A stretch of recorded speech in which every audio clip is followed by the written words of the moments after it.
What's up guys, welcome back to the channel where I teach you everything you need to know about accounting, personal finance, a CPA lifestyle, and everything in between. If that sounds awesome to you, make sure to hit that subscribe button below and welcome to the accounting channel. Today I want to go over how to audit and analyze a trial balance. A lot of you will be going through your first audit pretty soon and it could be very intimidating to go through this your first time around.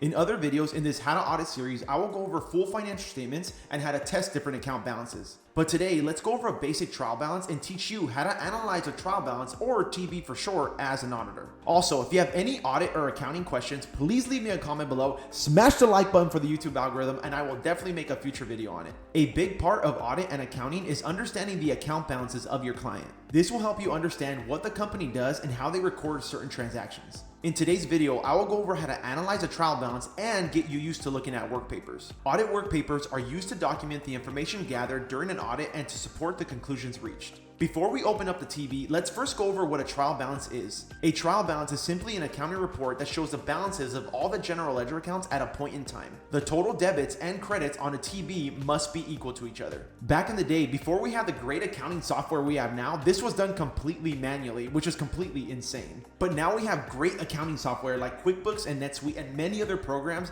that do this completely automatically with a touch of a button. In audit, the TB is used to prepare the financial statements of the client, and we also analyze the TB to determine what accounts we need to test as part of our audit. Let's now open up our TB that we received from our client and review the trial balance. All right, guys, we now have our trial balance open here, and this is, for example, this is what we call a work paper in practice. Pretty much every single audit work paper you're gonna have is gonna look very similar to this. I mean, obviously they're gonna change depending on what account balance you're testing and how thorough the testing is and how much you're gonna need to do. But at the end of the day, they're all gonna have the basic underlying same things to every single work paper you prepare. And if you want me to make a future video on how I actually prepared this from complete scratch, definitely leave me a comment below and I could address that in a future video. But for now, there's really 6 main things that I want you guys to get from this video. We're going to cover the account number of the trial balance, the account description of each account, whether the balance is a debit or credit on each account. We're going to analyze each type of account, what financial statement each account belongs to, and lastly, from an audit perspective, we're going to determine if we actually need to test the account balance. All right, let's now get into this. So what we're going to do is, like I said here, this is a full-on audit work paper, and this is pretty much how most of the work papers you're going to encounter are going to look like. So we're going to scroll down here. All right, we're going to scroll down here, and the shortcut I'm going to use right here to analyze this is Alt WFF. That essentially is going to freeze panes, which is going to allow us to, as you can see here, we're just going to be able to look at the trial balance. All right, so let's go ahead and start off now and just review the account numbers. So as you guys can see here, in practice, every time I've seen account numbers, usually they're always set up in a certain way. So for example, in our trial balance here, cash is 1,000, and then we have accounts receivable is 1,100. Inventory is 1,200, prepaid expenses is 1,300, equipment 1,500, and accumulated depreciation 1,501, and then accounts payable starts with 2,000. So as we can see here, there's going to be a different account number for every single different GL account. But as you can see here, the one common theme that I see is that all the assets are part of the 1,000 section, and this is really common in practice. You'll typically see most of the assets labeled with either 1,000 or 1,100 or something along those lines. They all have some consistent pattern. And as you can see here, then our liabilities start with accounts payable, salaries payable, customer deposits, long-term liabilities. Those are all labeled with the 2,000. So all the 2,000 section is going to be liabilities. Whether short-term, long-term is going to be, different compared on your client. But that I just want you guys to get in the habit of being able to analyze the different account numbers, because when you're in audit, there's going to be certain times where you need to analyze certain accounts or determine whether it's an asset or liability or whether it's sales or cost of sales. So knowing how the trial balance flows of each one of your clients is going to be super critical in you really understanding their business. So as we continue to go on here, we see that common stock and retained earnings and dividends are all part of the 3,000 section. So that's pretty much equity. All of your equity accounts have a 3,000. And then revenue now, so it's now we're on the income statement, revenue now starts with the 4,000. And cost of goods sold, 5,000. So this is going to be pretty much sales. And then your cost of sales is 5,000. You have rent expense, supplies expense, utilities, wages and salaries, and interest. As we can see here, revenue starts with 4,000. So 4,000 essentially is going to tell you that everything starting after 4,000 is going to be an income statement account. And then anything within the revenue section, so let's just say they have t-shirt sales in the 4,000 section, but let's zoom in a little bit here. All right, perfect. And the way I did that, guys, is Alt WQ, and then that's how you zoom in. If you guys want me to make a shortcut video, definitely will do that for you guys as well. So as you can see here, revenue accounts are going to be 4,000. Anything with cost of sales, which is above the line of how to determine gross profit, is going to be 5,000 section. And then these guys, looks like everything that's related to SG&A is going to be labeled under the 6,000 section. So we have rent, supplies expense, utilities, wages and salaries. And then finally, the other section is going to probably be the 7,000 section. So that's typically how I want you guys to start thinking about account numbers and how they structure the trial balance. Account descriptions, I mean, these are pretty generic descriptions, and depending on what industry you're auditing, depending on what your client does, there can sometimes be account descriptions that sometimes I've never even heard of. And as soon as you start seeing accounts that seem really out of the ordinary or very strange, that should be kind of not a red flag, but that should let you know, hey, we should probably look into that account because, you know, depending on whether you know the industry or not, maybe it's a new client, and you definitely probably need to look into that account. But you know, just to kind of go through this trial balance here, looks like our client has cash on hand, accounts receivable, inventory, prepaid expenses, looks like that is a zero balance. So I'm not sure why that is there, but that's exactly why we review things like this. So prepaid expenses. Then we have equipment, accumulated depreciation, accounts payable, salaries payable, customer deposits. After you go through the account numbers, then you go through the account descriptions. What type of accounts does your clients have? Okay, accounts payable, they probably have vendors they owe for the inventory they purchase. Salaries payable, they probably owe their employees. They haven't paid out their payroll yet. Customer deposits, they probably received cash from a customer. Long-term liabilities, that's probably a note payable or debt that they took out from a bank to finance the company. Common stock, retained earnings, this is going to pretty much essentially be their equity. And the retained earnings is going to be all the profits carried forward from prior years. Dividends, some companies pay dividends, some companies don't. They pay out to the owners or shareholders. Revenue, that's their sales accounts. They have cost of sales, they have rent, they have supplies expense, utilities, wages, interest. So that's just giving you an idea of how to start really analyzing a TB and going through every single account, and just it'll get you more comfortable with analyzing your clients and really understanding what you're going to be doing. And obviously you're not going to be expected to audit the whole thing, but it could be that you're assigned a certain section in the audit, whether it's cash or inventory or prepaid expenses or you know, what have you. So next thing in a trial balance is that typically it's going to have the total debit, whether the balance is a debit or a credit balance. So in here, you can see that cash is the debit balance. And if you guys haven't checked out my other videos on determining the normal balance or when to debit or credit an account, make sure you guys check that video out. It's going to teach you the normal balance of all the separate general ledger accounts and whether something looks weird or not. Here, for example, cash has a normal debit balance. So we have a cash balance of $32,800. Same thing with accounts receivable. We have a normal debit balance of $12,000. We have inventory and so on and so forth. So at the end of the day, we need to make sure that our total debits equal our total credits. So obviously our total debits are $221,000, our total credits are $221,000, and right away we know that our TB balances, and there's no issues here. That's not saying that the TB is accurate. That's then what we're gonna go do our audit work on. But as of now, it's a good starting point, because if, for example, your TB is out of balance, which means you have more assets, more debits than credits, or more assets than liabilities. Let's say our inventory was 42,000, I'm sorry. Then as you can see here, we're out of balance.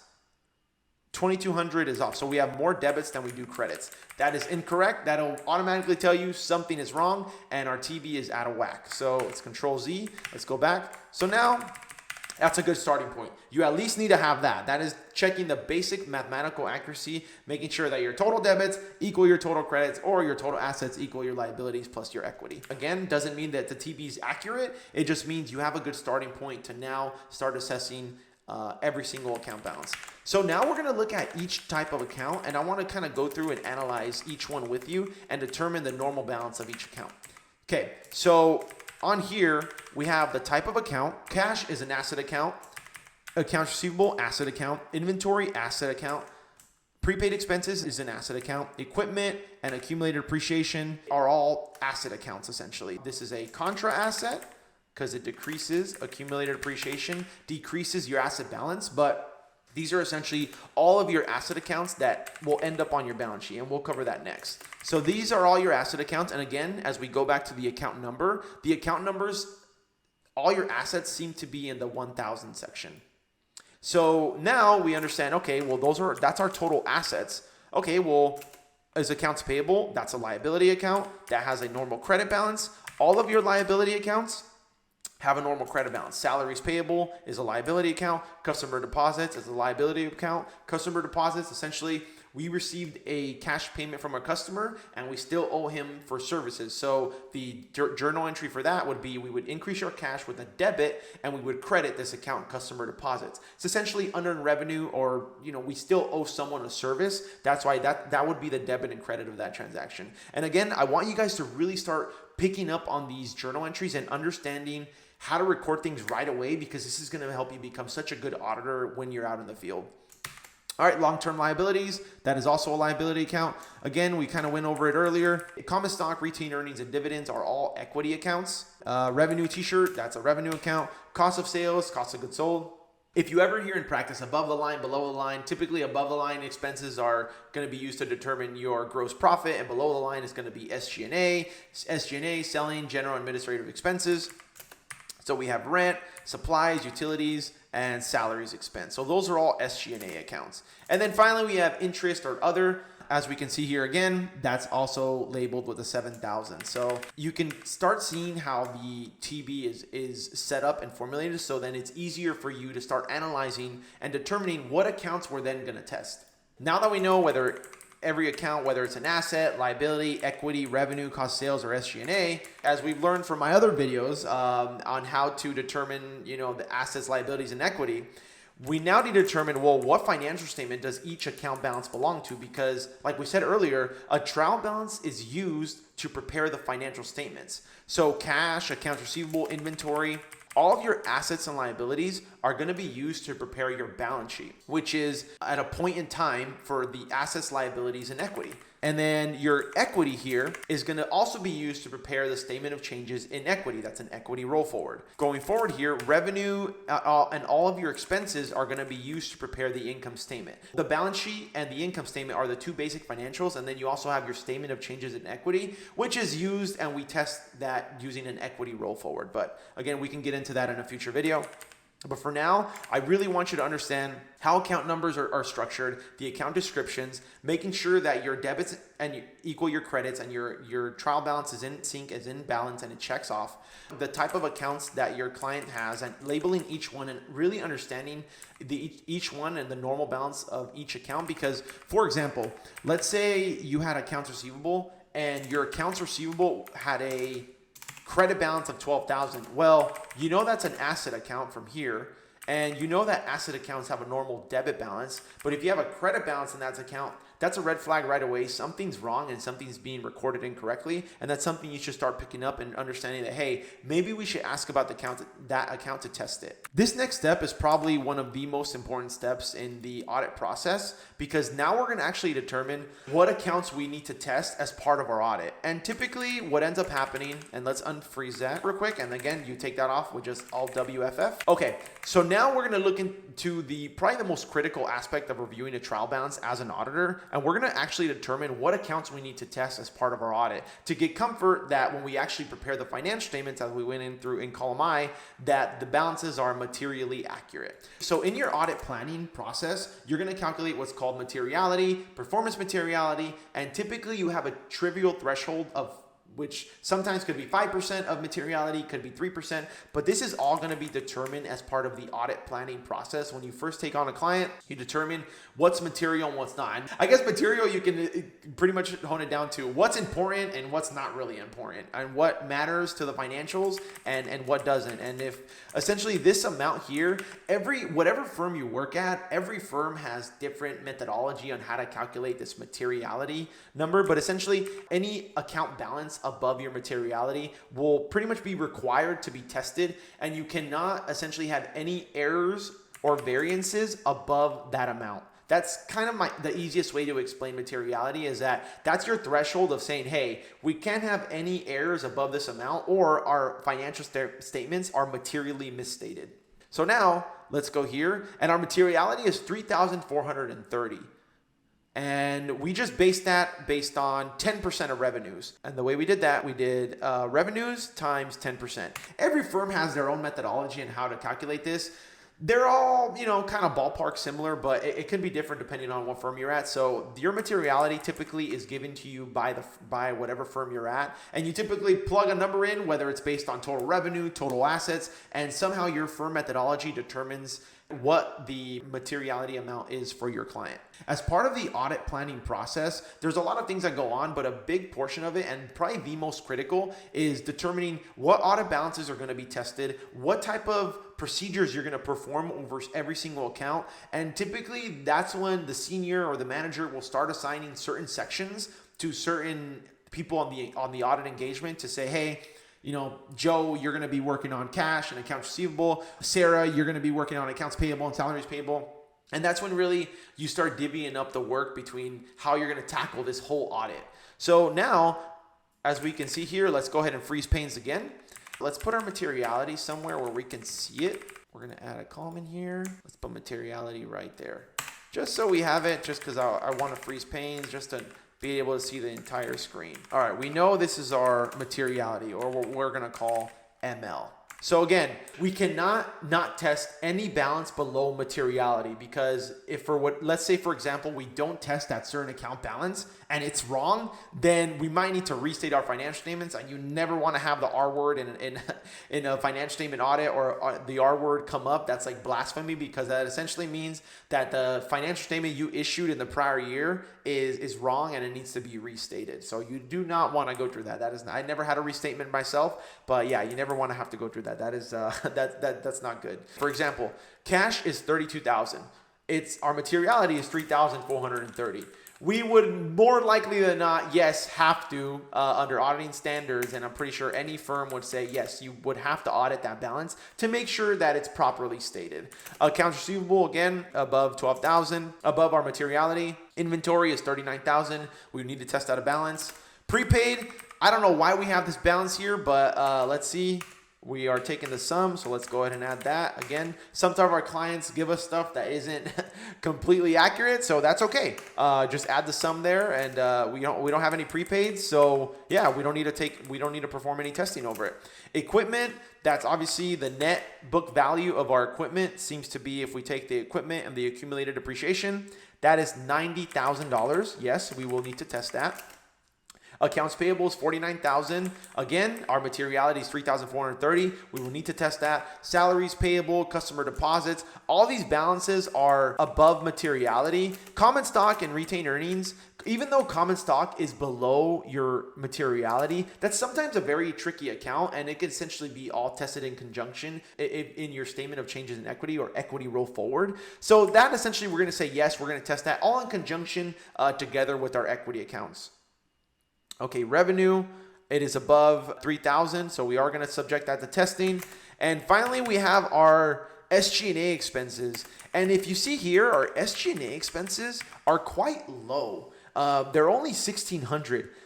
Per auditing standards, and I'm pretty sure any firm would say, hey, they're not that material. Maybe we can subject them to testing in one population and do some samples. But for the most part, it looks like this is pretty immaterial. So we're going to go ahead and pass on that and say, hey, we don't require any testing for these accounts. Wages and salaries expense, we would need to subject that to testing. And finally, interest is just above materiality, so we will need to test that balance as well. And the last thing I kind of want to go through on trial balance is, when you review a trial balance, you're gonna have to do certain analytical procedures that are called preliminary analytics in audit, where you essentially analyze a company's trial balance and say, hey, how did the account balances change from the prior period? And that really gives you a chance to kind of start thinking, okay, how do I want to test certain account balances? How do I want to get comfortable over certain account balances? And as an audit team, you come together and say, with the approval of the partner and usually the engagement quality reviewer, and you say, hey, I want to test cash doing these procedures, and we're going to subject it to this, sampling methodology. Great, we're going to do that. Accounts receivable, But as you can see here, if we just start doing a little dive into this trial balance, and I'm going to look at it like if I were auditing this company, okay, they have cash, so we're going to want to confirm the balances there. They have accounts receivable. From your accounting classes, you would know that typically AR has some type of allowance for doubtful accounts, which means, hey, there's a certain amount of our AR that we're not going to collect. So are they saying, since they have no allowance for doubtful accounts in their trial balance, are they saying they're going to collect 100% of that account receivable? In my experience, I highly doubt that, but that's something that we would, again, document in our audit work papers and say, hey, maybe all of your accounts receivable, some of that you're not going to be able to collect. Again, with inventory, sometimes with any asset you have, there's always risk of obsolescence or slow moving inventory or certain things that maybe that asset isn't good anymore and we need to impair it or make a reserve for it. Their trial balance has no inventory reserve or a reserve for slow moving or obsolete inventory. So they're saying every single penny of this inventory is good.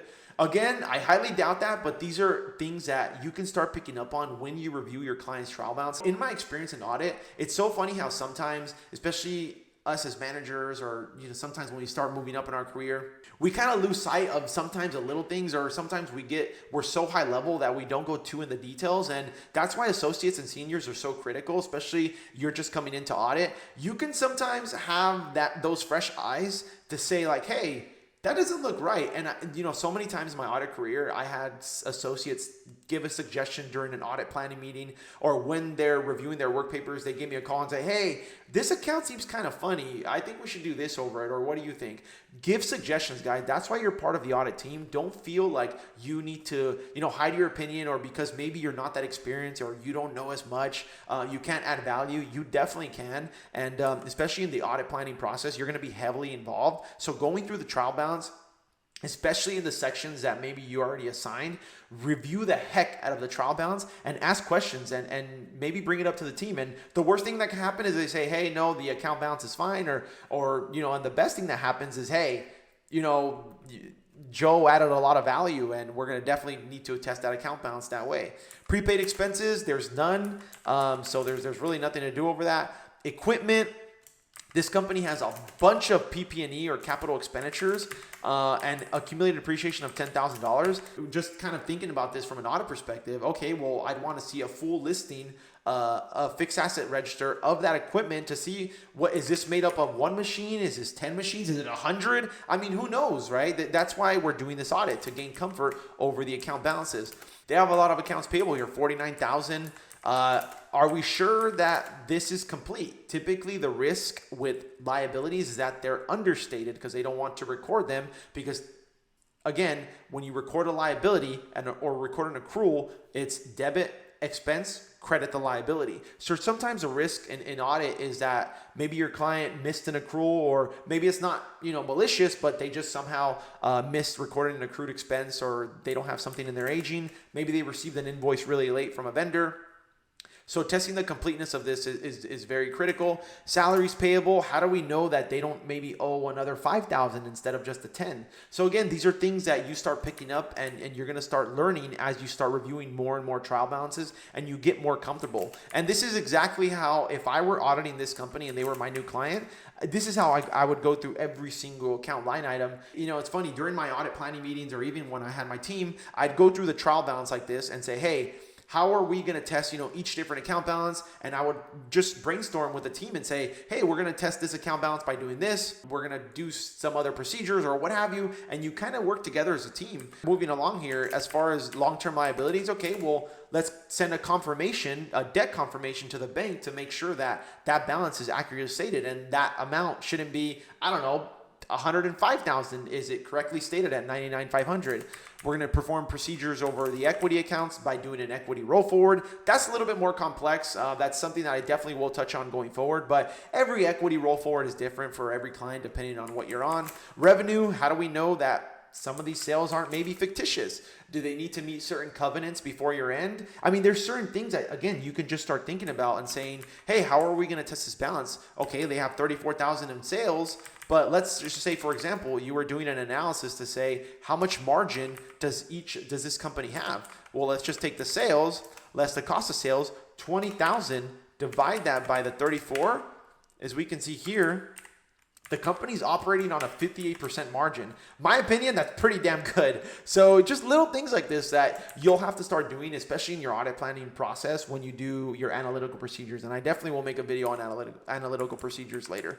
Rent expense, it doesn't look like the rent expense is too much, 500. How many leases do they have? Let's take a look at the lease agreement. Are they recording the lease expense correctly? Supplies, I mean, it's not that material, $750, but I mean, what type of supplies are they paying? I mean, is this all for office supplies, utilities expense? I mean, wages and salaries expense. I mean, in my opinion, as you guys can see here, let's just do a quick dive into this company. So as we said earlier, right, they have their margin. They're operating on a 58% margin. But if we just did every single, let's see all of their expenses as a percentage of total sales. So as you guys can see here, I just did a quick analysis. All I did is I divided every expense by total revenue to see how much each expense makes up of the total revenue. As you guys can see here, I mean, we're almost operating at, let's take the net income. It's just going to be the sum of your income statement, which again, all of these, as we know from labeling here, we know that these are all income statement accounts. Everything from account number 4,000 and below is income statement. So if we take the sum of those amounts, we literally have 100 net loss. Like we are losing $100 a month. And if this were my client and they were a private company, I'd love talking to the CFO or the controller and saying, hey, it looks like your salaries and wages is super high. Like what's going on here? Why? I mean, do we need that many employees based on our sales? Does the company maybe need to lay some people off or salaries too high? Because we're losing money. We literally have a net loss of 100 because, revenue is a credit balance and all the expenses are debits. And we literally have a net debit balance in our trial balance for only income statement accounts of 100. So we're pretty much losing money. That is not good. So we want to make sure, we start talking to our clients about certain things like this. But this is a quick way for you to, when you analyze a trial balance, you start looking at a company like this. And these are skills that when you're in audit, you can take forever with you, no matter what type of financial position you end up having in some future point. Regardless of what you end up doing, being able to analyze a trial balance like this and really break it down between, okay, what different account numbers do we have? What type of accounts do we have? How much does each balance have? And even if we look at the balance sheet, you can see that, let's take our total assets, okay? Our total assets are $174,000. If we divide our total assets by every single amount, we're gonna take this number and divide it by our total to get our percentage of all of the assets. Our total assets, and again, I'm just adding the formula here, right? We would typically, maybe if we wanted to make this cleaner, we'd add it somewhere on here. This is our total assets. Boom, we took the percentages. Okay, so we did a quick analysis on this balance sheet. As we can see here, most of our assets are tied up in PP&E, equipment. So you guys can see here, I mean, is that a good thing? Is that a bad thing? It looks like the company heavily invested in CapEx. So I'm hoping that the equipment they invested in is able to produce a bunch of t-shirts because that's pretty much where all our assets are tied up in is equipment. So that's, again, just certain ways you can start doing things very quickly and start analyzing your clients' trial balances and how you can deep dive into a company just by obtaining the trial balance and understanding the different account types of each account number, the financial statement that it ends up on, and then from an audit perspective, whether you're going to need to test the different GL accounts.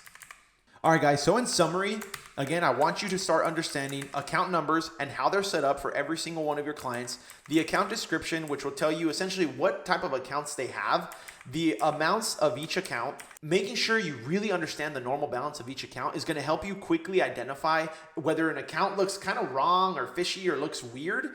And then obviously you need to make sure, number one thing when analyzing a trial balance is you need to make sure that the total debits equal to total credits, assets equal liabilities plus equity. I cannot stress that enough. That needs to always, always, always balance. And again, understanding the type of accounts, understanding how each different account in a trial balance flows into a financial statement. And lastly, from an audit perspective, typically during your audit planning procedures, based on your materiality level that's calculated by whatever firm methodology you have, you're going to determine if you need to test a certain account and during the audit planning process, what type of procedures are going to be performed over every single account. All right, guys, and to finalize the video, if you want me to make a video on how I actually prepared this work paper from scratch, please leave me a comment below. Let me know if you guys want me to, because actually preparing work papers is such an art within itself, and it can be very difficult to prepare something like this, especially when you're brand new, because I know I struggle a lot, and it took me about a good year to finally understand how to do it. So happy to make another video on that, and hopefully this video was helpful in helping you analyze and understand how a trial balance is set up to help you in your audits going forward. Keep in mind that things can change during an audit, but the main objective of this is to determine what procedures are going to be done, what account balances need to be tested, because remember that the account balances on a trial balance will be used to prepare the financial statements, and we need to make sure that the financial statements are materially accurate. All right, guys, that's going to be it for the video today. If you found some value in the video, please make sure to hit the like button below, and also, guys, don't forget to add me on any social media platform you use. Please share this video with anyone that might be entering into audit that you think it might help, and until next time, work hard, dress well, peace.